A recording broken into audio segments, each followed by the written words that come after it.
So we're going to look at our poor student here who's all by himself. I'm going to say he's going to hear a message that I know he's going to share with the rest of his group. Absolutely. And if that's what we get out of this, is if there's a message that he's going to take out as the president, Absolutely. we got big stuff out of this. Absolutely. So this does not be a one-time thing either. exactly.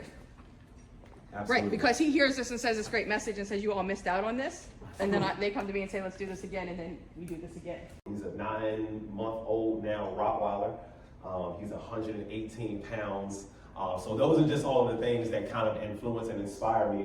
And so anytime I go anywhere and I speak, I always like to open up with poetry. And so I'm going to do this poem that I pretty much like to open up with pretty much anywhere I go. And it starts like this. Phase 2, solitaire. I've spent so much time in solitary confinement, trapped inside of my own mind, waiting for the validation of another person. But since I have learned to be alone and that I can enjoy and love myself just as much without the validation of another person to tell me that I'm worth the risk of possibly losing a one-player game, I'm calling his bluff phase 8. I'm playing spades with God as my partner against the devil in adversity. And I gotta say, y'all, I got 5 definites and 3 possibles in my hand. 5 times devil, I'm definitely gonna win. And 3 other times, there is no possible way that I will let you prevail. Now, depending on where you are in your life, you're gonna be able to take from a certain point and then continue to build from there. But I think the first step that we went through in the house buying process, right? And I think the first step that we have to go through in like the life building and development process is that you gotta find out where you want your house to be built. Or you gotta find out, you gotta find out what people you want around your house and in your community.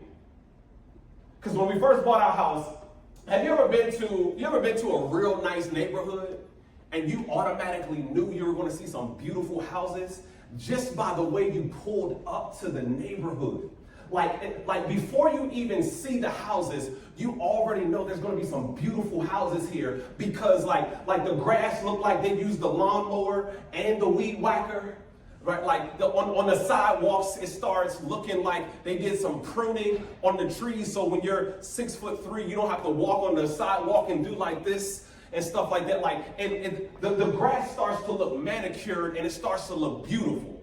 And so that's kind of like what I thought about my life. I wanted when people come to me, I want them to look at me and say, wow, this person looks like a handsome person. And not because of anything that I have on, but just how I feel internally. So I wanted the drive up to me to look like something that would represent this is a beautiful home. Because when you get into the neighborhood, and this is one of the things that we love about the neighborhood we moved in, y'all, is not the house itself. It's like the drive up to the house that we loved. And this was our 3rd attempt at buying our first home. So you can only imagine how relieved we were when we actually got an opportunity to close on it. But we drive up and my wife, she's like, oh my gosh, babe, look at how beautiful everything is. I was like, I know, right? Like this is really nice, babe. You see this? And during the holiday season, they got these lights that like shine up on the trees as you're going through the drive,